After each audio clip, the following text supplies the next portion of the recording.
I wanted to be a rage-fueled eco-werewolf ripping apart corporate goons in the name of nature. Instead, I got a PS2-style stealth game, and not even a good one. Welcome to Werewolf the Apocalypse Earthblood, a game where you play as a shape-shifting, angry werewolf druid trying to save the planet from an evil oil company. On paper, that sounds incredible. In practice, though, it's more like if Splinter Cell and Ben 10 had a very clunky, very furry child. Let's start with the good, the world building. The game is set in the World of Darkness universe, which also spawned Vampire the Masquerade. It's a dark, gritty setting where supernatural creatures secretly influence the modern world. Think urban fantasy meets conspiracy thriller, but everyone's either a vampire, a mage, or in this case, a werewolf with anger issues. You play as Kahal, an eco-terrorist werewolf from the Garou nation, fighting against Endron, an evil megacorporation that's literally powered by a corrupting spiritual force called the Worm. It's very anti-capitalist, very pro-wolf, and actually pretty interesting if you're into environmentalism, horror, mythology, or angry dudes who punch helicopters. It's a great setting, and it deserves a better game. If you want a deep dive into the World of Darkness lore, check out their channel on YouTube. They do detailed videos explaining the tribes, spirits, and all the spooky supernatural stuff that makes this world so rich. Just wanted to fix it fast. Gameplay in Earthblood is built around three forms. You've got human mode, where you do some hacking, open doors, and occasionally chat to awkward NPCs. Wolf mode, you sneak around vents and corners like a furry solid snake. And of course, Krenos mode, your big angry werewolf form, built purely for carnage. Sounds decent, right? Well, yeah, if the game didn't burn out all of its ideas in the first hour.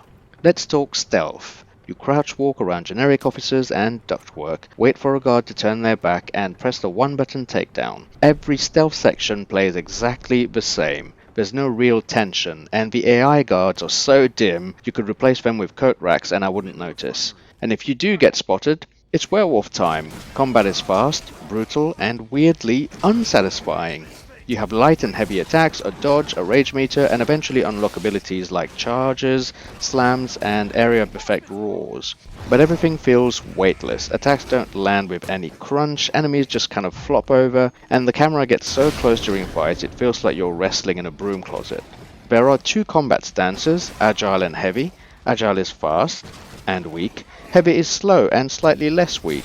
Either way, it's just mash mash dodge, repeat until room is clear. To spice things up, there is a skill tree where you can unlock new attacks and abilities using spirit points. You earn those by doing missions and sniffing plants. Yes, sniffing magical spirit plants. We're in weird territory now. I try to enjoy the game the normal way, level up slowly, learn new powers, build my rage-fueled eco-terrorist one tree at a time, but it didn't help. So I went full cheat mode. I modded my save, unlocked all powers, maximum murder wolf unlocked. And you know what? It still wasn't fun.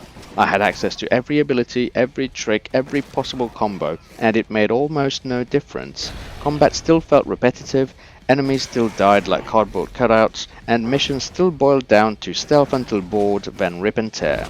Unlocking everything just removed the illusion of progress. No extra powers could fix how samey it all is. Even the boss fights are just larger enemies with more health and longer wind-up animations. There's no strategy, no variety, no creativity, just bite, slash, and move on.